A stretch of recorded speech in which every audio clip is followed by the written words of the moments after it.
Good morning everyone. मैं शरद यादव एक बार फिर से आप सभी का स्वागत है करंट अफेयर्स की इस सीरीज में, जिसमें हम लोगों ने ऑलरेडी 6 सीरीज मतलब 6 क्लास कर ली है, जिसमें 3 नेशनल की थी, 2 इंटरनेशनल थी और कल हमारी इकोनॉमिक्स की क्लास भी आ चुकी थी और आज हमारी ये इकोनॉमिक्स की क्लास लास्ट होगी, जिसमें हम लोगों ने ई दृष्टि वार्षिकी 2024 और साथ ही साथ घटना सार की जो 2 अर्धवार्षिकी आई थी उन सभी को कंपाइल्ड करके हैंड रिटन नोट्स के तौर पे मैंने करंट अफेयर्स को तैयार किया है। जिससे क्या फायदा होगा कि आप दोनों ही मैगजीन को कम समय में तैयार कर पाएंगे। जो आपके आरओ का एग्जाम होने वाला है 11 फरवरी और साथ ही साथ यूपी पीसीएस 2024 का जो एग्जाम होने वाला है 17 मार्च को, इन दोनों के लिए ही यही करंट अफेयर्स आपके लिए सफिशिएंट होगी और कुछ अलग से आपको पढ़ने की आवश्यकता नहीं है। तो दोनों ही मैगजीन बहुत अच्छी है, दोनों मैगजीन को एक साथ कवर कर लेंगे तो कोई भी टॉपिक जो है कि आपका बाहर नहीं जाएगा, सारे टॉपिक आपके कवर हो जाएंगे। जिसमें मैंने नेशनल इंटरनेशनल को बहुत अच्छे से कवर किया और आज ही हमारा इकोनॉमिक्स की सेकंड क्लास होगी, जिसमें आप यहाँ पर देख सकते हो कि इससे पहले हमने घटना सार के टॉपिक पढ़े थे 29 और 30 नंबर टॉपिक से ई दृष्टि के वार्षिक अपडेट है, जिसमें ऑलरेडी हम लोगों ने यहाँ पर कुछ टॉपिक कवर कर लिए थे। लेकिन आज हमें पढ़ना है केंद्रीय बजट से, शुरू करेंगे टॉपिक नंबर 35 से। अब आप कहोगे कि सर ये तो केंद्रीय बजट 2023-24 का है, लेकिन अब आने वाला 24-25 का 1 फरवरी को, तो मैं आपको बताना चाहूंगा कि पेपर आपका 11 फरवरी को है और 10 दिन पहले पेपर प्रिंट नहीं होता है। पेपर की जो प्रिंटिंग होती है, सरकार पेपर को तैयार करती है कम से कम 20 दिन पहले। तो 20 दिन पहले का मतलब जनवरी में तैयार किया गया है, तो उसमें जो भी बजट के प्रश्न आएंगे वो 23-24 में आएंगे। लेकिन जब यूपी पीसीएस का एग्जाम होगा तो मैं एक अलग से अपडेटेड वीडियो लाऊंगा केंद्रीय बजट की, जो कि 1 फरवरी 24-25 का जो बजट होगा उससे प्रश्न आएगा। तो चलिए शुरू करते हैं। और आगे बढ़ने से पहले एक छोटी सी इंफॉर्मेशन होगी कि अगर आप भी इस पीडीएफ को देखना चाहते हैं, इस पीडीएफ को खरीदना चाहते हैं, परचेस करना चाहते हैं, तो वीडियो के नीचे दिए गए डिस्क्रिप्शन बॉक्स में व्हाट्सएप नंबर है, वहां पर आप उसे मैसेज करिए और वहां से आपको जो भी रिप्लाई मिलेगा उन सभी स्टेप्स को फॉलो करके वहां से आपको पीडीएफ परचेस कर लेंगे। बहुत ही कम प्राइस में रखा गया है। ये हैंड रिटन नोट्स की ही पीडीएफ मिलेगी, प्रिंटिंग बुक नहीं मिलेगी। प्रिंटेड बुक तो मैंने टेलीग्राम चैनल पे हमारे ग्रुप में पड़ी हुई है, आप उसे भी ज्वाइन कर लीजिएगा। टेलीग्राम ग्रुप और डिस्कशन ग्रुप दोनों का लिंक डिस्क्रिप्शन बॉक्स में, वहां पे आपको प्रिंटेड पीडीएफ बुक मिल जाएगी, घटना सार की भी और ई दृष्टि की भी। लेकिन मैं हैंड रिटन नोट्स की बात कर रहा हूं। अगर आप इसको परचेस करना चाहते हो तो व्हाट्सएप पे क्वेरी कर लीजिएगा। और शुरू करते हैं अपनी क्लास को। केंद्रीय बजट 2023-24। सबसे पहले 1 फरवरी को हमारे यहाँ केंद्रीय बजट को पेश किया जाता है। ध्यान रखना कि ये केंद्रीय बजट है जो 1 फरवरी को ही पेश किया जाता है और जो राज्यों का बजट होता है वो सामान्यतः 1 फरवरी को पेश नहीं होता, क्योंकि जब तक केंद्र का बजट नहीं आएगा तो पता कैसे चलेगा कि किस राज्य को कितना अनुदान मिल रहा है, किस राज्य को जीएसटी के तहत कितना पैसा मिल रहा है, वित्त आयोग के कमीशन के अकॉर्डिंग कितना पैसा मिल रहा है। तो जब उन्हें पैसा मिलने की बात होती है तब वो अपना एक अलग से बजट प्रस्तुत करते हैं, जो कभी कभी फरवरी के बीच में आता है, कोई लास्ट फरवरी में पेश करता है, जैसे यूपी का 22 फरवरी को आया था। और अदर सरकार जो है कि अदर मंथ में करती है, तो फरवरी मार्च के आसपास सभी का वित्तीय बजट के दौरान बजट आ जाता है। लेकिन केंद्र सरकार का 1 फरवरी को आता है और वित्त मंत्री निर्मला सीतारमण जी के द्वारा इसे पेश किया गया था, जो कि कितने धनराशि का था, तो 45.03 लाख करोड़। अगर मैं इसे पूरे डिजिट में पढ़ना चाहूंगा तो 45,03,097 करोड़ रुपए का यह बजट पेश किया गया था और जिसमें 7 प्राथमिकताओं पर चर्चा की गई थी केंद्रीय बजट में निर्मला सीतारमण जी के द्वारा, कि हम इन 7 प्राथमिकताओं पर इस बार फोकस करेंगे, जिसको इन शॉर्ट सप्तर्षि भी कहा जाता है, सप्तऋषि जिसे हम कह सकते हैं। तो 7 प्राथमिकताएं कौन सी हैं? पहला तो हमें समावेशी विकास करना है, सस्टेनेबल डेवलपमेंट के साथ इंक्लूसिव डेवलपमेंट भी करना है। अंतिम छोर यानी व्यक्ति तक पहुंच, जो अंतिम छोर तक व्यक्ति है, जो ग्रामीण सुदूर क्षेत्रों में, पहाड़ी क्षेत्रों में है या बहुत ही पिछड़े क्षेत्रों में है, जहां तक सरकार या जिला प्रशासन अपनी नजर नहीं दे पाता है, तो उन सभी को जोड़ना है इस बार। अवसंरचना और निवेश, इट मीन्स कि इन्वेस्टमेंट को सबसे अधिक से अधिक हम प्रभावी तरीके से आकर्षित करेंगे और जिसके माध्यम से हम इंफ्रास्ट्रक्चर को तैयार करेंगे। इट मीन्स कि किसको तैयार करेंगे? हम लोग अपने अवसंरचना को तैयार करेंगे। वहीं सक्षमता को सामने लाना, सक्षमता को सामने लाने का मतलब है कि जो हमारे यहाँ युवा सक्षम है, चाहे वो महिला हो चाहे पुरुष हो, उनकी क्षमताओं को सामने लेकर आना और वो किस तरीके से, विभिन्न प्रकार की योजनाओं के माध्यम से, और युवा शक्ति को जो है कि मोटिवेट करना, साथ ही साथ ग्रीन डेवलपमेंट करना, हरित विकास के साथ वित्तीय क्षेत्र। ये 7 प्राथमिकताएं हैं जिन पर हमें काम करना है। तो अब इन प्राथमिकताओं के साथ मैंने एक एक पॉइंट करके बना दिया है, जो आपके प्रश्न सीधे सीधे पूछे जाते हैं कि बजट के कुछ महत्वपूर्ण बिंदु, तो हम इसे महत्वपूर्ण बिंदु के तौर पे देखेंगे। तो बजट में यह कहा गया कि ये जो चालू वित्तीय वर्ष है आपका 2023-24, इसकी जो ग्रोथ रेट होगी अर्थव्यवस्था की, वो 7% के आसपास बताई गई है। तो 7% ही पूछेगा कि 2023-24 के अनुसार भारत की ग्रोथ रेट कितनी बताई गई है, तो 7% बताई गई। और इसमें यह भी एक पॉइंट कहा गया कि विगत 9 वर्षों से, विगत 9 वर्षों का मतलब जब 2014 में मोदी सरकार आई थी, भाजपा सरकार, तो जब उन्होंने पहला बजट अपना प्रस्तुत किया और तब से लेकर अगले 9 साल की जब कंपैरिजन किया तो इन्होंने कहा कि प्रति व्यक्ति जो आय हो गई है, यानी पर कैपिटा इनकम, हर एक व्यक्ति की जो एवरेज आय है एक साल की, वो कितनी हो गई 1.97 लाख रुपए। अब मैंने एवरेज वर्ड यूज किया, कोई जरूरी नहीं है कि आप अगर नहीं कमा रहे हो तो आपकी आय को जीरो बता दिया गया है। आपकी आय भी कुछ ना कुछ हो रही होगी सरकार के अनुसार। और अगर जो लोग सैलरी बेस्ड है, किसी की 6 लाख, किसी की 10 लाख, किसी की 1 लाख, किसी की 50,000 सैलरी है, मजदूरों की भी इतनी सैलरी होती है एक तरीके से, तो एवरेज एक औसतन आय बताई गई है कि पिछले 9 वर्षों में दोगुने से अधिक हो चुकी है। इट मीन्स कि 9 वर्ष पहले जब कांग्रेस की सरकार थी तो केवल कितनी थी, मुश्किल से 80-85 हजार रुपए ही सालाना इनकम हुआ करती थी प्रति व्यक्ति आय की, जो अब बढ़ के 1,97,000 हो चुकी है। इसी में एक कृषि वर्धक निधि भी स्थापित की गई है, जिसको हम लोग एग्री स्टार्टअप के तौर पे है, कि जिसमें युवा उद्यमी है वो एग्री स्टार्टअप खोलेंगे। एग्री स्टार्टअप का मतलब हो गया, क्योंकि बहुत सारे स्टार्टअप्स आपके या तो फूड कोर्ट में खुलते हैं, जैसे खाने पीने के सामान में, या फिर टेक्नोलॉजी में, या फिर किसी प्रकार की इंडस्ट्री में, लेकिन एग्रीकल्चर में इनोवेशन बहुत कम हो पा रहा है। तो हम क्यों ना स्टार्टअप के माध्यम से जो युवा हैं, जो रोजगार नहीं प्राप्त कर पा रहे हैं, सरकारी नौकरी नहीं कर पा रहे हैं, या जो चाहते हैं कि हम प्राइवेट बिजनेस करें अपना प्राइवेट सेक्टर का, तो स्टार्टअप को ओपन करें। और वो स्टार्टअप एग्री स्टार्टअप रहेगा, जिसके लिए सरकार के द्वारा सब्सिडी भी प्रदान की जाएगी, कुछ छूट भी दी जाएगी, जरूरत पड़ने पर ऋण भी दिया जाएगा, ताकि एग्रीकल्चर में भी छोटे छोटे स्टार्टअप्स के माध्यम से कृषि का भी विकास हो सके, किसानों की आय दुगनी हो सके और कृषि में भी सुधार किया जा सके। आत्मनिर्भर बागवानी स्वच्छ पौध कार्यक्रम को भी इसी में शुरू किया गया, जिसके लिए 2200 करोड़ रुपए की धनराशि को खर्च किया गया। भारत दुनिया का सबसे बड़ा श्री अन्न उत्पादक देश तथा दूसरा सबसे बड़ा निर्यातक देश बना है। अन्न उत्पाद की बात करेंगे तो श्री अन्न मोटे अनाज की योजना है, जिसको डेवलप करने के लिए हैदराबाद में बाजरा अनुसंधान केंद्र को एक्सीलेंस सेंटर यानी उत्कृष्टता केंद्र के तौर पर उसे डेवलप किया जा रहा है। तो इसी को मोटे अनाज भी कहते हैं। और श्री अन्न को बढ़ावा देने के लिए, यही मैं अभी आपको बता रहा था, कि भारतीय बाजरा अनुसंधान संस्थान हैदराबाद में स्थापित किया जाएगा। और इसी के तहत इससे पहले के ही केंद्र सरकार के द्वारा आकांक्षी जिले, जिसको एस्पिरेशनल डिस्ट्रिक्ट प्रोग्राम कहते थे, आकांक्षी जिला कार्यक्रम, जिसके तहत जिलों में जो है कि समुचित व्यवस्था का विकास किया जाता था। फिर उनकी रैंकिंग जारी की जाती थी कि किसी जिले में स्वच्छता कितनी है, आवागमन के साधन कितने हैं, शिक्षा के मानक कितने हैं, हर एक प्रकार की चीजों को ऑब्जर्व किया जाता था।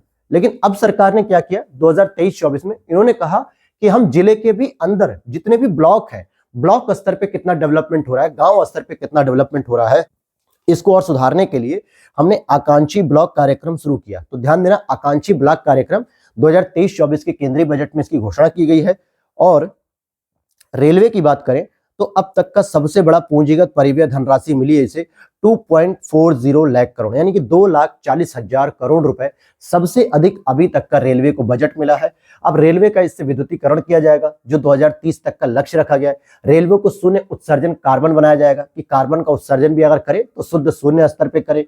साथ ही साथ बहुत सारे ऐसे रेलवे क्रॉसिंग्स हैं जिनको क्या किया जाएगा, कहीं ना कहीं डिजिटल तरीके से तैयार किया जाएगा, और उसमें जो भी कमियां हैं, जैसे बहुत सारे रेलवे क्रॉसिंग पे आप देखोगे एक्सीडेंट, दुर्घटनाओं की समस्याएं देखने को मिलती हैं, इन्हें भी दूर किया जाएगा।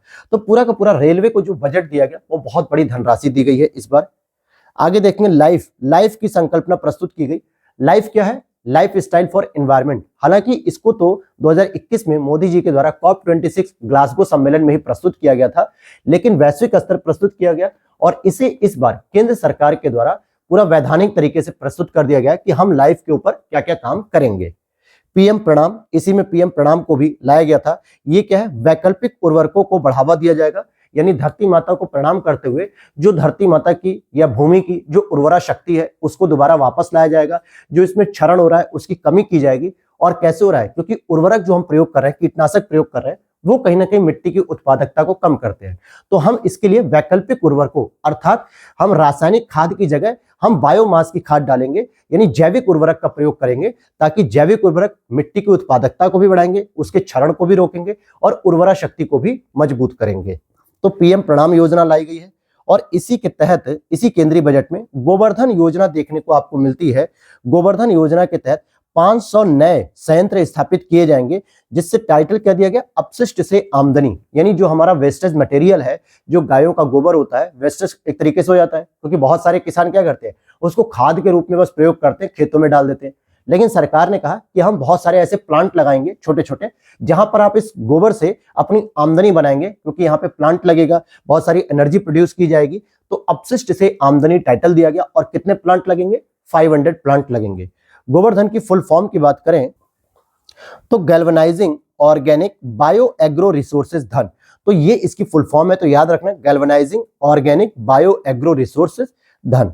अब इसी में मैंग्रोव वनस्पतियां और तटीय क्षेत्रों के सुधार के लिए मिष्टी नाम का एक प्रोग्राम शुरू किया गया। कौन सा? मिष्टी नाम का, जिसके तहत तटीय पर्यावास, जो कि तटीय पारिस्थितिकी तंत्र होता है, और मैंग्रोव, इन दोनों के संरक्षण के लिए प्रयास किया जाएगा।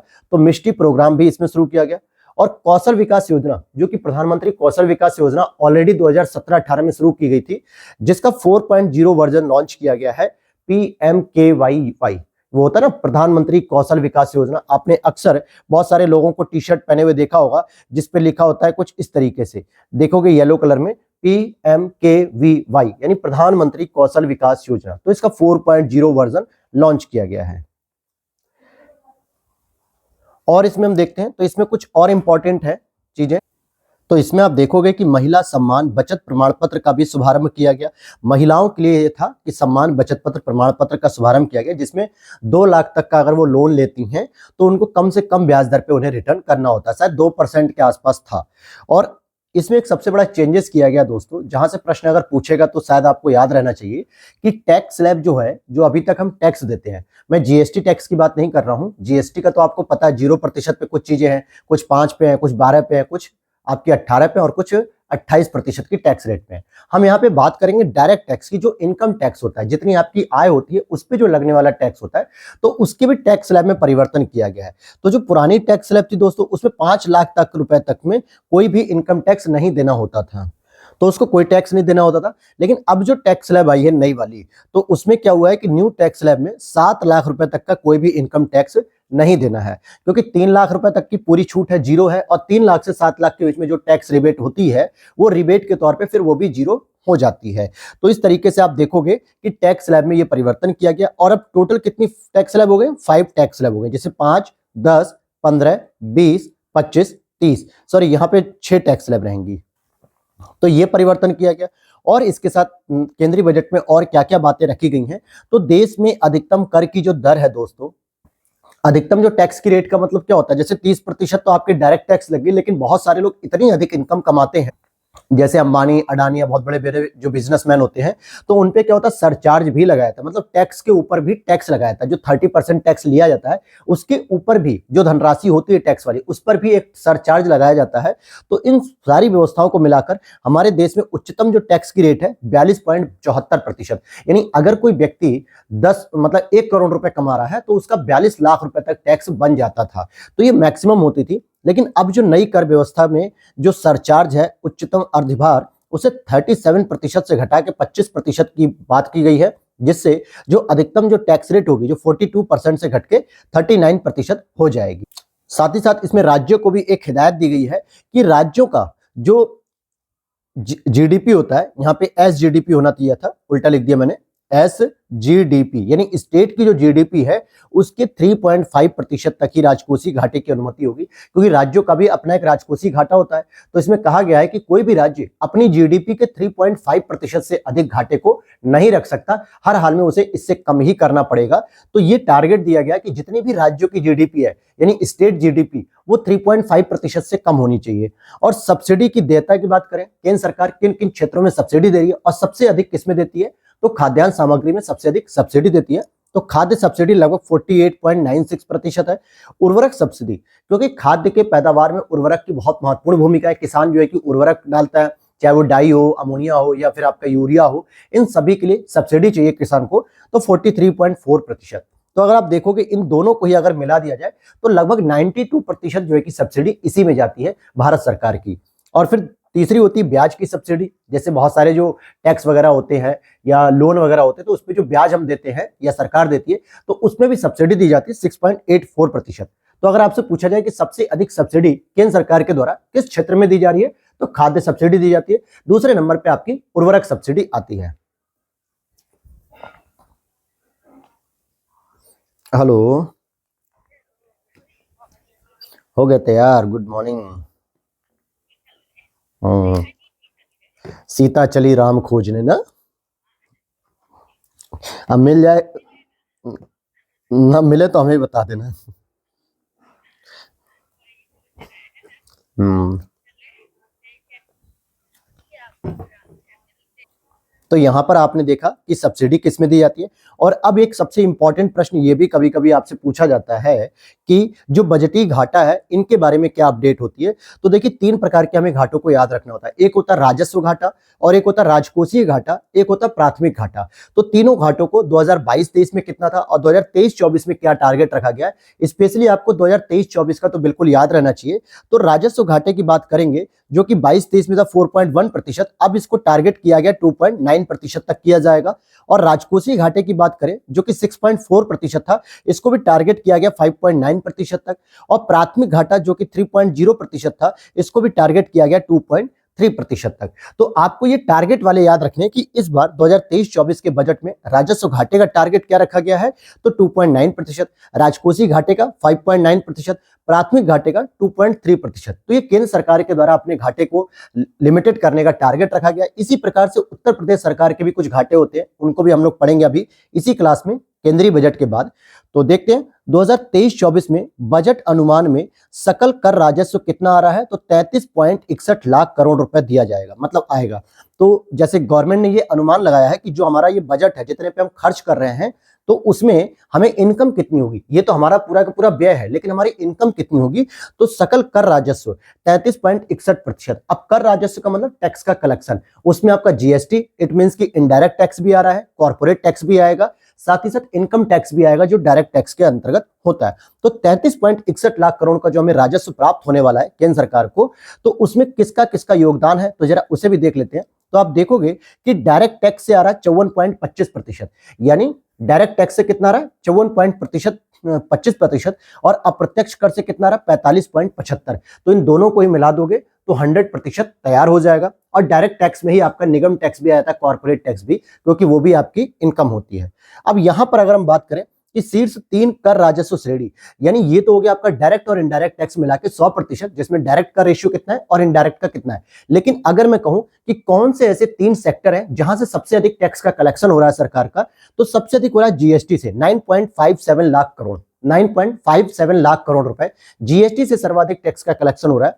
सेकंड नंबर पे निगम कर आ रहा है, इट मींस की कॉर्पोरेट टैक्स आ रहा है, जो कि 9.23 लाख करोड़ का है। और थर्ड नंबर पे आपका इनकम टैक्स आ रहा है, 9.01 लाख करोड़ रुपए का टैक्स कलेक्शन हो रहा है। अब इसी में कुछ हम योजनाओं को भी देखेंगे कि प्रमुख योजनाओं का आवंटन, जैसे पिछली बार भी प्रश्न आपको मैचिंग के लिए दिया गया था कि किस योजना में कौन सी धनराशि खर्च की जा रही है। तो 4 यहाँ पे प्रमुख मैंने योजनाओं को लिखा है कि सबसे अधिक इस बार जो टारगेट किया गया था कि पीएम आवास योजना, जो गरीबों को आवास दिए जा रहे हैं, वर्ष लगातार सरकार प्रयास कर रही है और कई सारे गरीबों को आवास मिले भी हैं। 2.5 लाख रुपए जिसके लिए धनराशि दी जाती थी 3 किस्तों में, कि वो लोग भी अपना घर बना ले ताकि सबको आवास मिल सके, जो कि उनका मूलभूत अधिकार है। हम लोग कहते हैं रोटी कपड़ा मकान, तो मकान तो मिलना चाहिए कम से कम। सरकार रोटी दे ही रही है, क्योंकि भाई प्रधानमंत्री गरीब किसान जो गरीब कल्याण अन्न योजना चल रही है, जिससे 80-81 करोड़ लोगों को प्रति माह भोजन दिया जा रहा है। मैंने पढ़ाया भी है इसको करंट अफेयर्स में कि अब इसकी जो राशि है, यानी जो डेट है, तिथि है, उसको अगले 5 साल के लिए फिर बढ़ा दिया गया है, 2029 तक कर दिया गया है।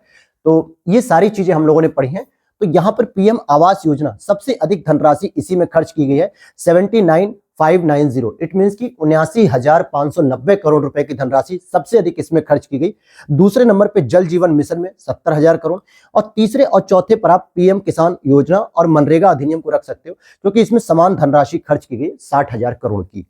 तो ये तो था आपका केंद्रीय बजट। और इससे मिलते जुलती जो और भी इंफॉर्मेशन है, जिसको हम लोग इकोनॉमिक सर्वे में पढ़ते हैं, आर्थिक समीक्षा, जो गत वर्ष की है। तो आर्थिक समीक्षा 2022-23 को भी अगर हम कवर करें, तो 31 जनवरी बजट के प्रस्तुत होने से एक दिन पहले निर्मला सीतारमण जी के द्वारा प्रस्तुत किया गया, जिसमें आप देखोगे कि कुछ इन्होंने फसल के प्रोडक्शन के बारे में कुछ राज्यों की श्रेणी बताई है।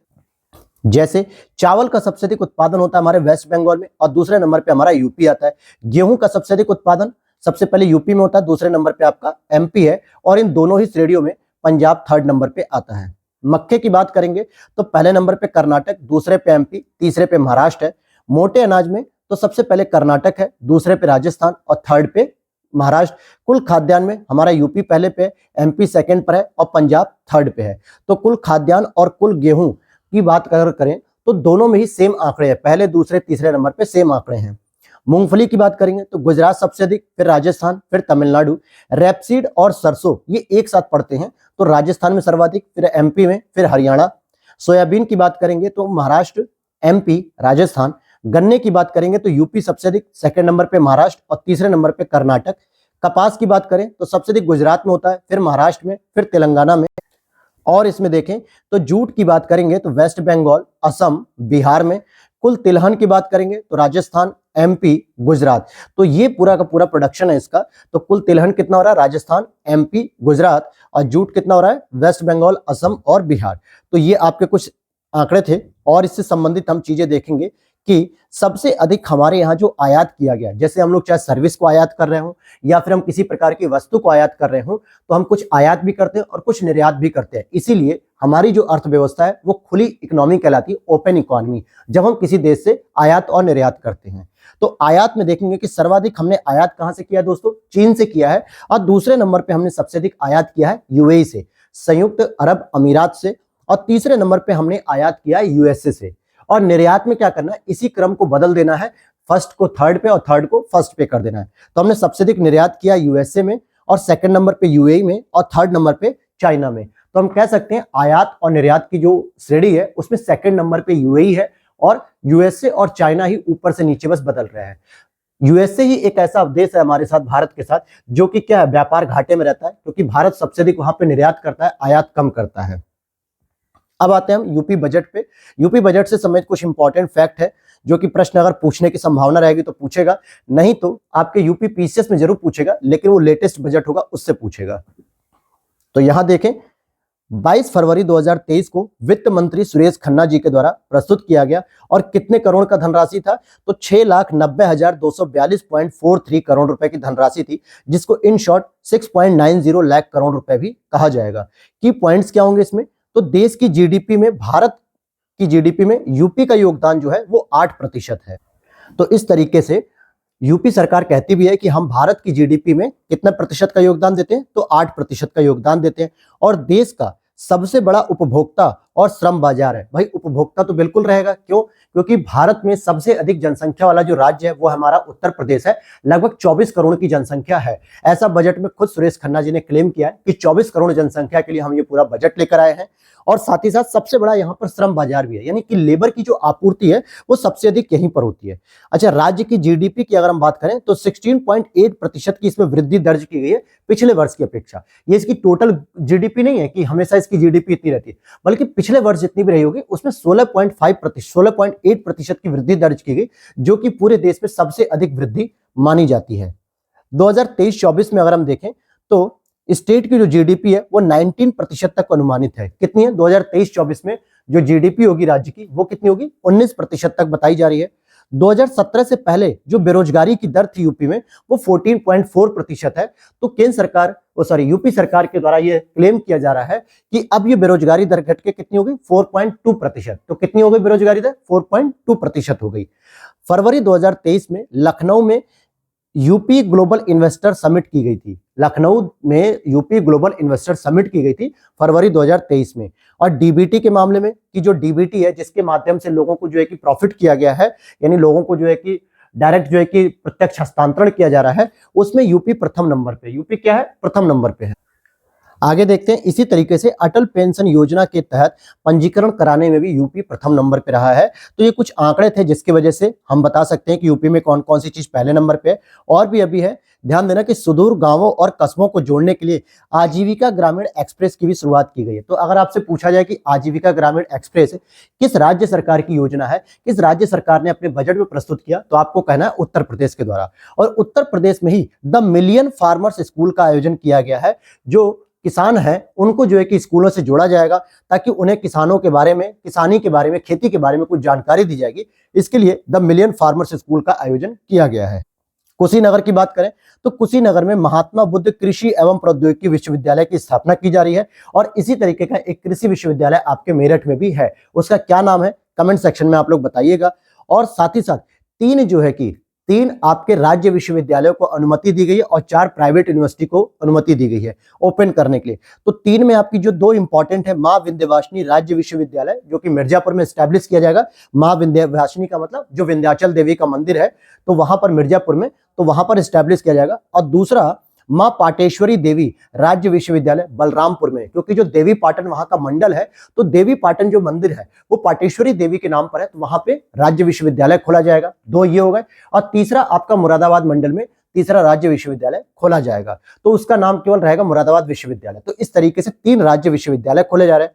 अब यहां पर जो ISFR रिपोर्ट आई थी 2021 की, इंडियन स्टेट फॉरेस्ट रिपोर्ट के बारे में, तो उसमें कहा गया कि यूपी में जो वनावरण और वृक्षावरण है, टोटल हमारे यहाँ जो वनावरण वृक्षावरण है वो यूपी के क्षेत्रफल का कितना है, 9.23% है। तो यूपी के क्षेत्रफल का कितना है, 9.23%, और जिसको 2030 तक हम 15% तक करने का लक्ष्य रखते हैं। तो बजट में यह भी कहा गया कि हमारा जो वनावरण क्षेत्र है वो कितना 9.23% है पूरे यूपी के क्षेत्रफल का। अब यूपी का क्षेत्रफल कितना है, मैंने यूपी स्पेशल की जो MCQ सीरीज चला रहा हूं PYQ की, जिसकी 3 क्लास हो चुकी है, आज 4थी क्लास आएगी, तो उसमें पहले ही लेक्चर में मैंने ये डिटेल से बताया। तो अगर अभी तक आप लोगों ने उसे भी फॉलो नहीं किया है तो उसे भी फॉलो कर लीजिए। प्लेलिस्ट में आप जाएंगे, वहां पर आपको मिलेगा यूपी स्पेशल PYQ सीरीज, तो वहां पर सारी क्लासेस उसकी आपको मिल जाएंगी। तो ये तो थी जानकारी आपकी। और जरा ये भी फोकस कर लीजिएगा कि 29 नवंबर 2023 को यूपी सरकार के द्वारा 2023-24 हेतु अनुपूरक अनुदान की मांग प्रस्तुत की गई है। और वो कितनी मांग थी, तो 28,760.67 करोड़ रुपए की अनुपूरक अनुदान मांग थी। राज्य सरकार का जो बजट घाटा है वो कितना है, तो बजट घाटे में ओनली हमने राजकोषीय घाटे को लिखा है 22-23 में था 3.97, जिसको अब टारगेट किया गया है 3.48। और आपको मैंने बताया था कि केंद्र सरकार ने हमें क्या टारगेट दिया है, केंद्र सरकार ने कहा है कि प्रत्येक राज्य को अपनी GDP के 3.50 से अधिक का राजकोषीय घाटा नहीं करना है। वहीं स्टैंड अप इंडिया परियोजना, जो स्टैंड अप इंडिया योजना है, उसमें यूपी का कौन सा स्थान है, प्रथम स्थान। प्रधानमंत्री जनधन खाते में भी ओपन करने में सर्वाधिक खाता कहां पे यूपी में खोला गया है, तो इस तरीके से आपने देखा कि अटल पेंशन योजना के तहत यूपी प्रथम है, स्टैंड अप इंडिया में प्रथम है, DBT के मामले में प्रथम है, प्रधानमंत्री जनधन खाते में भी जो है कि प्रथम है। तो ये 4-5 श्रेणियां हैं जहां पे सरकार की योजनाओं में यूपी ने अपना प्रथम स्थान पे प्रदर्शन हासिल किया है। तो ये कुछ हो गया आपका यूपी और केंद्र सरकार का जो बजट है। अब हम चलते हैं इकोनॉमिक्स के कुछ और इंपॉर्टेंट टॉपिक को लेकर, जिसको आज ही हम अपने इकोनॉमिक्स की क्लास में कंप्लीट करेंगे। तो अगर ये वीडियो अच्छी लग रही हो आपको तो प्लीज लाइक कर देना दोस्तों। साथ ही साथ अगर चैनल पर पहली बार हो तो प्लीज चैनल को सब्सक्राइब जरूर कर लेना और हमारी फैमिली का हिस्सा बनिए। साथ ही साथ यहाँ पे आपको RO से संबंधित सारी इन्फॉर्मेशन मिलेगी, और साथ ही यूपी PCS प्रीलिम्स 2024 और मेंस के बारे में पूरी डिटेल यहाँ पर इन्फॉर्मेशन मिलेगी, ताकि आपकी तैयारी और बेहतर हो सके। और अगर आप इसकी PDF को परचेस करना चाहते हैं, जो कि मैंने हैंड रिटन नोट्स तैयार किए हैं करंट अफेयर्स के, ई दृष्टि और साथ ही साथ घटना सार के, तो उसकी PDF को आप हमारे व्हाट्सएप नंबर पे दिए गए व्हाट्सएप नंबर पे मैसेज करके आप प्राप्त कर सकते हैं। व्हाट्सएप नंबर वीडियो के नीचे आप मोर सेक्शन में क्लिक करोगे तो वहां पर व्हाट्सएप नंबर दिखेगा, उस पर आप मैसेज करिए, वहां पे सारी इन्फॉर्मेशन मिलेगी, पेमेंट सिस्टम मिलेगा, वहां से आप बहुत ही जेन्युइन प्राइस में आप इसे परचेस कर सकते हो। और इसका प्रिंट आउट निकाल कर आप अगर बार बार रिवीजन करते रहोगे या फिर साथ में क्लास करोगे तो बहुत अच्छा रिजल्ट आएगा कि आपको करंट अफेयर से कोई भी सेगमेंट बाहर नहीं जाएगा। तो चलिए शुरू करते हैं अपने टॉपिक को दोबारा आगे देखते हैं। अब यहाँ पे कुछ और भी इंपॉर्टेंट टॉपिक है, जैसे कि पहला UPI ATM हमारे भारत में लॉन्च किया गया है सितंबर 2023 में। जापान स्थित हिटाची लिमिटेड की एक सहायक कंपनी हिटाची पेमेंट सर्विसेज द्वारा भारत में पहला UPI ATM का उद्घाटन किया गया और इसे NPCI यानी national payment corporation of India के सहयोग से स्थापित किया गया, क्योंकि भारत में जितना भी UPI से रिलेटेड या पेमेंट से सिस्टम जो भी हम लोग देखते हैं उसको ऑपरेट कौन करता है, NPCI करती है, national payment corporation of India. तो NPCI के सहयोग से क्या किया गया, हिटाची पेमेंट सर्विस ने सहयोग किया और भारत में UPI ATM का अनावरण किया। अभी तक आप जो ATM की बात करते हैं वो ATM कार्ड कैसा होता है, वो डेबिट कार्ड का होता है या क्रेडिट कार्ड का होता है। उसमें बहुत सारे वेरिएंट आते हैं, जैसे वीजा का आता है, मैस्ट्रो आता है, मास्टर आता है, प्लैटिनम आता है, अलग अलग वेरिएंट उसमें आते हैं जिसकी अलग अलग ब्रांड वैल्यू होती है। तो आप क्या करते हैं, ATM कहां से प्राप्त करते हैं, बैंकों से प्राप्त करते हैं, और बैंक का उस पर नाम लिखा होता है कि State Bank of India debit card या Punjab National Bank debit card, HDFC bank debit card, तो इस तरीके से लिखा होता है। लेकिन अब आपको पहली बार UPI ATM देखने को मिलेगा। अभी तक हम लोग UPI का पेमेंट फोन पे, गूगल पे, पेटीएम के माध्यम से करते थे, लेकिन अब आपको UPI ATM भी देखने को मिलेगा। अब उसी तरीके से UPI लाइट की बात करें, अभी आप बहुत सारा एडवर्टीजमेंट देख रहे होंगे कि बहुत सारे एडवर्टीजमेंट में क्या दिखाया जाता है कि कोई व्यक्ति दुकान पे जाता है, 40 रुपए का सामान लेता है और डायरेक्ट पेमेंट कर देता है, उसमें उसको यूपीआई पिन डालने की जरूरत नहीं पड़ती है। तो उसी तरीके का एक प्रोजेक्ट लॉन्च किया गया पेटीएम के द्वारा, यूपीआई लाइट है। फरवरी 2023 में पेटीएम पेमेंट सिस्टम के द्वारा या पेटीएम पेमेंट बैंक के द्वारा यूपीआई लाइट शुरू करने का देश का पहला बैंक बन गया है। इसमें क्या होगा कि अगर आप 200 रुपए तक का कोई भी पेमेंट करते हो तो बिना यूपीआई पिन के ही किया जा सकता है। और यूपीआई लाइट को हालांकि आरबीआई ने 2022 में ही लॉन्च किया था, लेकिन इसको बैंक से जोड़ने के लिए पहला काम पेटीएम बैंक ने किया है कि अब आप 200 रुपए तक का अगर कोई पेमेंट कर रहे हो तो आपको कोई भी यूपीआई पिन डालने की आवश्यकता नहीं है। इसका मतलब क्या हो गया कि अब अगर क्या होता है कि आप किसी दुकान पर जाते हैं, स्टूडेंट हैं और 10 रुपए की चाय पीते हैं, तो चाय वाले को क्या करते हैं कि भैया क्यूआर दे दीजिए, मैं पेमेंट करता हूं। तो अब आपको क्यूआर स्कैन करने के बाद जो आपको यूपीआई पिन डालना होता है, अपना जो कोड होता है जिसके बाद पैसा ट्रांजैक्शन होता है, अब आपको वो डालने की आवश्यकता नहीं पड़ेगी। बस आप गए और डायरेक्ट आपने क्यूआर को स्कैन किया और 200 रुपए का आपने पेमेंट 100 रुपए का, 10 रुपए का, 5 रुपए का कर सकते हैं। तो ध्यान दीजिएगा कि यूपीआई लाइट किसने जारी किया? पेटीएम पेमेंट बैंक ने। और इसी तरीके से कुछ एक छोटा सा आंकड़ा था कि भारत जो है दुग्ध उत्पादन में दुनिया में प्रथम स्थान पे है, अंडे के उत्पादन में तीसरे स्थान पे है और मांस के उत्पादन में 8वें नंबर पे आता है भारत पूरी दुनिया में। अब लघु सिंचाई योजना से संबंधित कुछ आंकड़े जारी किए गए जल शक्ति मंत्रालय के द्वारा, उसको पढ़ते हैं। तो जल शक्ति मंत्रालय के द्वारा अगस्त 2023 को इसकी छठी गणना को प्रस्तुत किया गया, छठी गणना को, जिसमें बताया गया कि देश में उपलब्ध 23.14 मिलियन लघु सिंचाई योजना है। इट मीन्स कि 23 लाख जो है कि क्या कह सकते हैं हम, लघु सिंचाई योजना चल रही है भारत में। और लघु सिंचाई योजनाओं की कुल संख्या में खोदे गए जो कुएं होते हैं, जिसको हम लोग डग वेल कहते हैं, ट्यूबवेल नहीं डग वेल, की हिस्सेदारी सर्वाधिक होती है। अब बात करते हैं कि सर्वाधिक लघु सिंचाई योजना कहां पर है, तो हमारे यूपी में आती है। सर्वाधिक लघु सिंचाई योजना कहां पर है? सबसे अधिक यूपी में 17.2%, महाराष्ट्र में सेकंड नंबर पे 15.4%, एमपी में थर्ड नंबर पे 9.9% है। भूजल की बात करें तो ग्राउंड वाटर योजनाओं में यूपी प्रथम स्थान पे है। जो हमारा जैसे कई सारे प्रकार होते हैं ना, रिवर होता है, झरने, तालाब, भूजल वगैरह, तो भूजल ग्राउंड वाटर में इस योजना में यूपी प्रथम स्थान पे है। और कम गहरे ट्यूबवेल में भी यूपी अग्रणी राज्य में, यानी कुछ ट्यूबवेल खोदे जाते हैं जो पश्चिमी यूपी में खासकर गन्ने की खेती के लिए, सिंचाई करने के लिए, या पूर्वी यूपी में भी खोदे गए हैं। तो वहां पे कम गहरे जो ट्यूबवेल खोदे जाते हैं वो यूपी में सबसे अधिक खोदे गए हैं। और जानकारी इसमें, चलिए तो अब चलते हैं हम अगले टॉपिक पे, जैविक प्रमाण पत्र। अभी तक आपने सुना होगा जीआई टैग, लेकिन अब आप सुनेंगे जैविक प्रमाण पत्र, जो कि ऑर्गेनिक सर्टिफिकेट होता है। विशाखापत्तनम आंध्र प्रदेश की प्रसिद्ध अराकू कॉफी, जो कि अराकू घाटी में उत्पादित की जाती है, और काली मिर्च की फसलों को यह प्रमाण पत्र दिया गया ऑर्गेनिक सर्टिफिकेट। इसे आधिकारिक रूप से एनपीओपी यानी कि national programme for organic production प्रमाण पत्र के नाम से जाना जाता है, कि जिन लोगों के द्वारा या जिन फसलों का जो प्रोडक्शन किया जा रहा है वो ऑर्गेनिक तौर पे किया जा रहा है, तो उसी को हम कहते हैं national programme for organic production, या दूसरे भाषा में जैविक प्रमाण पत्र भी कहते हैं। तो अराकू घाटी की लाल लेटराइट मृदा इसके पैदावार के लिए अच्छी मानी जाती है। तो अराकू घाटी में ही जो कॉफी पैदा होती थी उसको अराकू कॉफी कहा गया। आगे बागवानी फसल के आंकड़ों को देखते हैं।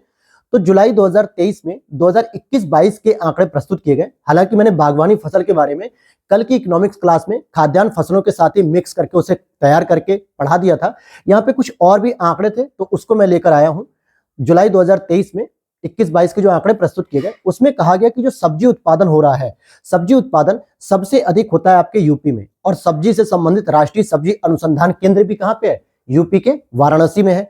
दूसरे नंबर पे सब्जी उत्पादन में वेस्ट बंगाल है, तीसरे नंबर पे मध्य प्रदेश है आपके सब्जी उत्पादन में।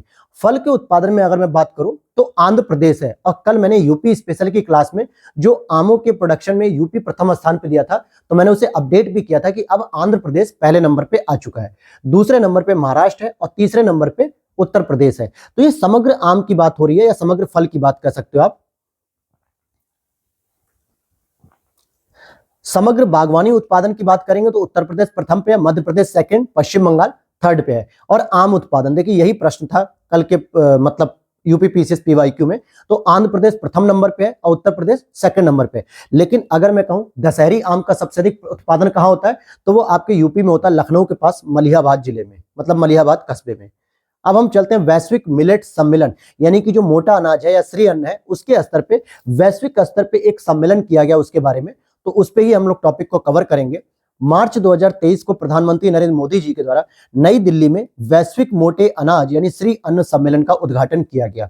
आईसीएआर इट मींस कि Indian council of agriculture research के बाजरा अनुसंधान संस्थान को वैश्विक उत्कृष्टता केंद्र घोषित किया गया, जो कहां पे स्थापित हुआ है या कहां पे स्थापित होगा? हैदराबाद तेलंगाना में बाजरा अनुसंधान केंद्र, जो कि मोटे अनाजों के प्रोडक्शन को बढ़ाएगा। मोटे अनाज में सबसे अधिक उत्पादन करता है राजस्थान, दूसरे नंबर पे महाराष्ट्र और तीसरे नंबर पे हमारा यूपी आता है मोटे अनाज के लिए।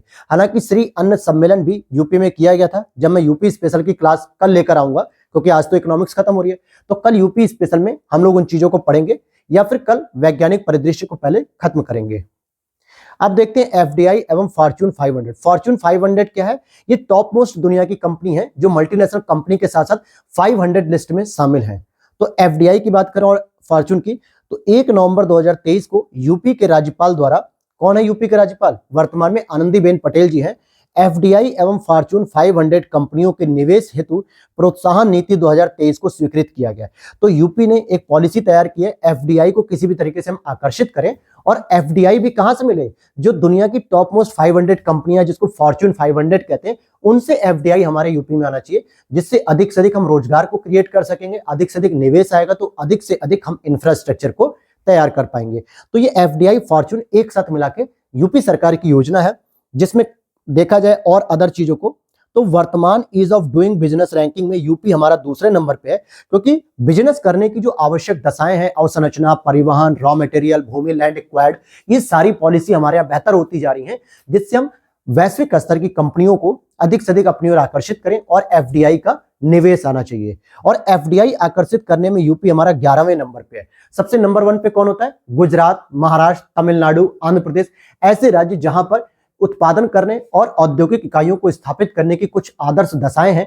इस वजह से मल्टीनेशनल कंपनी बहुत सारा प्रोडक्शन यहीं पर करती है। तो यूपी में भी प्रोडक्शन होता है, लेकिन यूपी 11वें नंबर पे आता है एफडीआई को आकर्षित करने के लिए।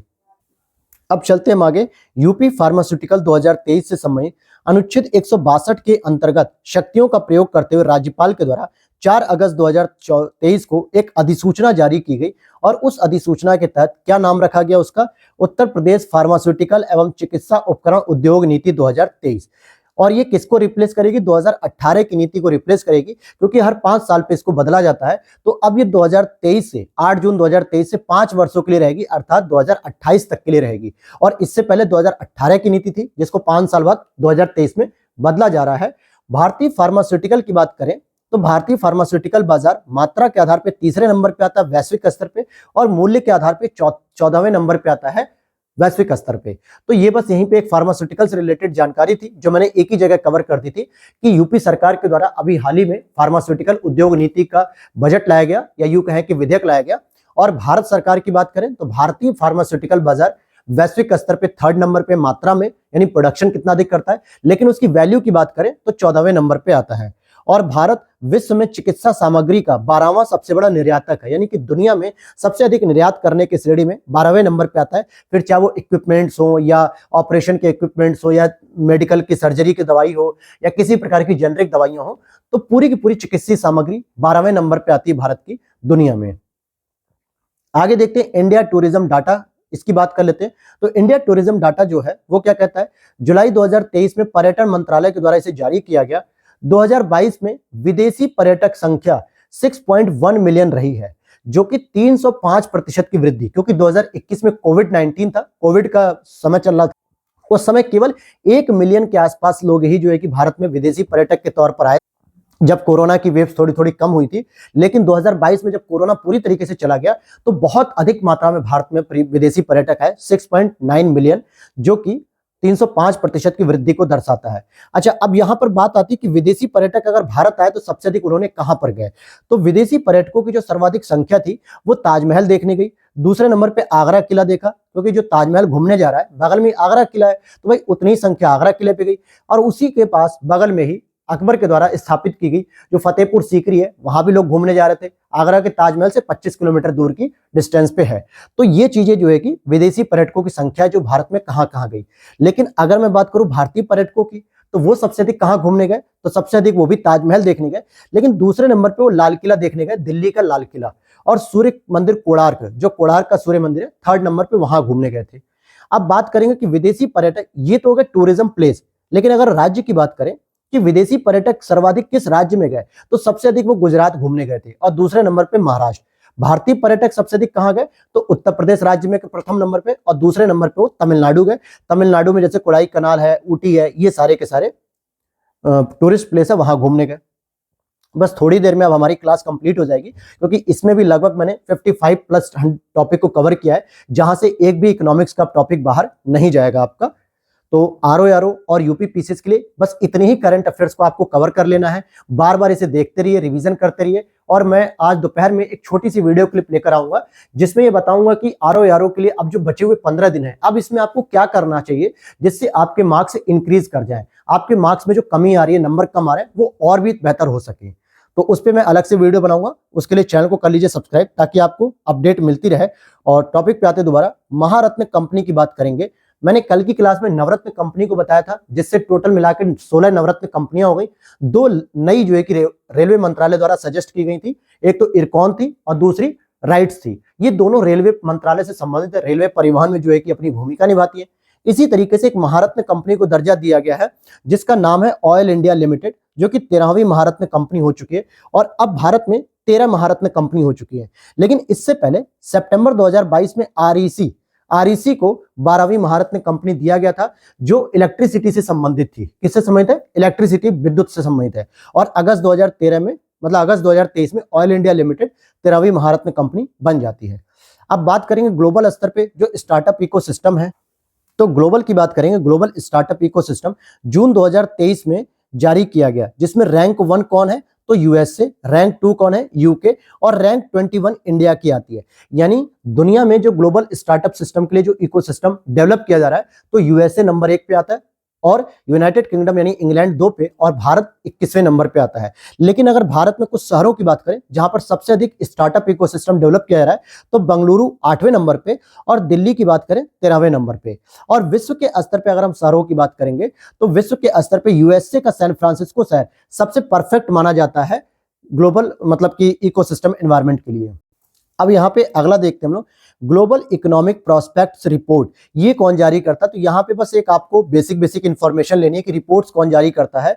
तो ग्लोबल इकोनॉमिक्स प्रोस्पेक्ट्स रिपोर्ट यानी कि वर्ल्ड स्तर पे जो आर्थिक संभावनाएं हैं, इसकी रिपोर्ट जारी की जाती है वर्ल्ड बैंक के द्वारा। और जिसने बताया कि वर्ल्ड की जो जीडीपी होगी वो 2.6% की वृद्धि करेगी, लेकिन इंडिया की जो जीडीपी है वो 6.3% की वृद्धि करेगी। और ये विश्व के स्तर पे सबसे अधिक वृद्धि करने वाला देश बनेगा इस बार। तो ऐसा वर्ल्ड बैंक हमारे बारे में कह रहा है कि इंडिया की सबसे अधिक वृद्धि होगी 6.3% की इंडियन जीडीपी में, और इस रिपोर्ट को जारी करता है वर्ल्ड बैंक। इसी तरीके से एक और रिपोर्ट होती है world economic situation and prospects.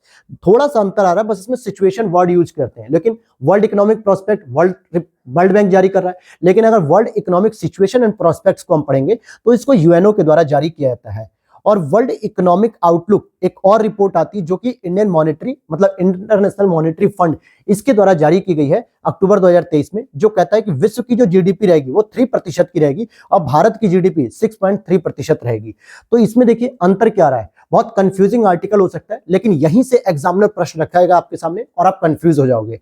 Global economic prospect report world bank जारी करता है, जो कहता है कि विश्व में 2.6% वृद्धि होगी जीडीपी में, और इंडिया की जीडीपी 6.3% होगी। लेकिन वर्ल्ड इकोनॉमिक आउटलुक, जिसको आईएमएफ के द्वारा जारी किया गया है, वो कहता है कि विश्व में 2.6 नहीं बल्कि 3% की वृद्धि होगी। लेकिन इंडिया में आपने बिल्कुल सही बताया कि 6.3% की वृद्धि देखने को मिलेगी। तो ये पूरा का पूरा एक रिपोर्ट है, जहां से आपका एक प्रश्न इस बार जरूर रहेगा। तो मैं ऐसा कह रहा हूं, तो इसको याद रख लेना बिल्कुल अच्छे से। आगे देख, वर्ल्ड एयरपोर्ट्स अवार्ड, यहाँ पे वैश्विक स्तर पे कौन सा एयरपोर्ट सबसे बेहतर है, इसका भी एक अवार्ड जारी किया था, जो कि यूके में स्थित एक संस्था है स्काई ट्रैक्स जिसे हम कहते हैं, इसके द्वारा इसे जारी किया था, स्काई ट्रैक्स के द्वारा। और इसने बताया कि दुनिया में जो विश्व का सर्वश्रेष्ठ हवाई अड्डा बना है वो है सिंगापुर चांगी एयरपोर्ट। कौन सा एयरपोर्ट है? Singapore Changi airport. अगर हम इंडिया की बात करें कि इंडिया का भी कोई इंटरनेशनल एयरपोर्ट ऐसा आया जो विश्व के सर्वश्रेष्ठ हवाई अड्डों में शामिल हुआ है, तो 36 रैंक पे आता है IGI new Delhi. It means कि क्या, इंदिरा गांधी एयरपोर्ट जो नई दिल्ली में है वो विश्व में 36 नंबर पे आता है और इंडिया के हिसाब से पहले नंबर पे है। राजीव गांधी एयरपोर्ट जो कि हैदराबाद में, ये 65 नंबर पे आता है और इंडिया में ये सेकंड नंबर पे हो जाएगा। अब देखते हैं फॉर्च्यून ग्लोबल 500 सूची 2023, जो कि फॉर्च्यून ग्लोबल 500 का मतलब वैश्विक स्तर पे जो कंपनियां हैं उसकी लिस्ट जारी की गई है। तो अगस्त 2023 को इसे जारी किया गया और इसमें बताया गया कि दुनिया के स्तर पे कौन सी कंपनी जो है कि नंबर 1 पे है। तो दुनिया के स्तर पे रैंक 1 में वॉलमार्ट आती है आपकी यूएसए की, और भारत की शीर्ष कंपनी में अगर हम देखें तो रिलायंस इंडस्ट्री 88 नंबर पे, इंडियन ऑयल 94 पे और एलआईसी 107 पे। तो ये 3 प्रमुख कंपनियां हैं जो फॉर्च्यून ग्लोबल 500 के अंतर्गत आ गई है। ठीक है, क्लियर है ये बात। तो 500 फॉर्च्यून में कौन आ रहा है? यूएसए की वॉलमार्ट सबसे नंबर 1, फिर रिलायंस इंडस्ट्री, इंडियन ऑयल और एलआईसी। आगे देखते हैं लॉजिस्टिक परफॉर्मेंस इंडेक्स की बात करेंगे। तो अप्रैल 2023 को वर्ल्ड बैंक के द्वारा जारी की गई लॉजिस्टिक परफॉर्मेंस, इसका शीर्षक है कनेक्टिंग टू कम्पीट, यानी कनेक्टिंग टू कॉम्पीट। और 139 देशों में रैंक 1 आती है सिंगापुर की, रैंक 2 आती है फिनलैंड की और रैंक 38 आती है आपकी इंडिया की। तो ये लॉजिस्टिक परफॉर्मेंस इंडेक्स कौन जारी करता है? World bank. ऐसी रिपोर्ट्स का क्या होता है, जारी करता पूछ लिया जाता है, भले उसकी रैंकिंग न पूछी जाए, लेकिन जारी करता आपको याद रहना चाहिए। अब फोर्ब्स की अरबपतियों की सूची जारी की गई है, अप्रैल 2023 में इसे जारी किया गया। और दुनिया का सबसे अरबपति या सबसे अमीर आदमी कौन है? Bernard Arnault. अब आपको एलन मस्क दुनिया के सबसे पहले अमीर आदमी नहीं दिखेंगे, क्योंकि एलन मस्क की श्रेणी गिर चुकी है, सेकंड नंबर पे आ गई है। और पहले नंबर पे बर्नार्ड अर्नोल्ट है, थर्ड नंबर पे जेफ बेजोस है, रैंक 9 जो है कि प्राप्त हुई है मुकेश अंबानी को और रैंक 24 प्राप्त हुई है गौतम अडानी को। तो इंडिया के अंतर्गत आप देखोगे तो 1 नंबर और ये 2 नंबर हो गए। तो इस तरीके से रैंक 9 और रैंक 24 फोर्ब्स की अरबपतियों की सूची में टॉप 10 में शामिल होने वाले एक व्यक्ति हैं। टॉप 10 की अगर हम बात करें तो एक व्यक्ति हैं, और टॉप 25 में अगर शामिल होने की बात करें तो ये दोनों ही शामिल हैं। क्लियर। अब यहाँ पे लास्ट हम रिपोर्ट पढ़ेंगे आज की क्लास का, और वीडियो अच्छी लग रही तो लाइक कर देना दोस्तों। चैनल पर बने रहने के लिए चैनल को कर लेना सब्सक्राइब। अदर क्लास की अपडेट के लिए आप टेलीग्राम चैनल को ज्वाइन कर सकते हो, जिसका लिंक डिस्क्रिप्शन बॉक्स में दिया है वीडियो के नीचे। और साथ ही साथ इस पीडीएफ को परचेस करने के लिए आप वीडियो के नीचे दिए गए व्हाट्सएप नंबर पे मैसेज कर सकते हो, और वहां से आपको पीडीएफ मिल जाएगी। सारी इंफॉर्मेशन के बाद आप वहां पे पीडीएफ को प्राप्त कर लोगे। चलते हैं लास्ट टॉपिक पे, मानव विकास रिपोर्ट एचडीआई रिपोर्ट की बात करें तो सितंबर 2022 में यूएनडीपी के द्वारा एचडीआई 2021-22 जारी की गई है, जिसमें भारत की स्थिति बताई गई है 132वीं रैंक, और भारत का जो एचडीआई वैल्यू है, मूल्य है, वो 0.633 है। लैंगिक असमानता सूचकांक में भी भारत की जो रैंकिंग जारी की गई वो 122वीं रैंकिंग रहेगी। तो ये हो गया आपका इकोनॉमिक्स का कंप्लीट। तो हमने नेशनल करंट अफेयर्स के लिए 3 लेक्चर को कवर किया, इंटरनेशनल के लिए हमने 2 लेक्चर को कवर किया, इसी तरीके से इकोनॉमिक्स को कवर करने के लिए हमने 2 लेक्चर कंप्लीट किए, और इस तरीके से हमारे तीनों बड़े सेगमेंट कंप्लीट हो गए, जिसमें मैंने घटना सार के साथ साथ ई दृष्टि पत्रिका को शामिल करते हुए हैंडरिटन नोट्स तैयार किए थे। उनकी क्लास कंप्लीट हो गई, और कल की क्लास में हम लोग वैज्ञानिक परिदृश्य पढ़ेंगे। ये पूरी की पूरी पीडीएफ तैयार हो चुकी है। तो अब हम पढ़ेंगे आगे वैज्ञानिक परिदृश्य को, जो कल की क्लास में हम लोग कवर करेंगे। तो वीडियो अच्छी लग रही है तो लाइक कर देना, और मिलते हैं नेक्स्ट वीडियो में। Thanks for watching.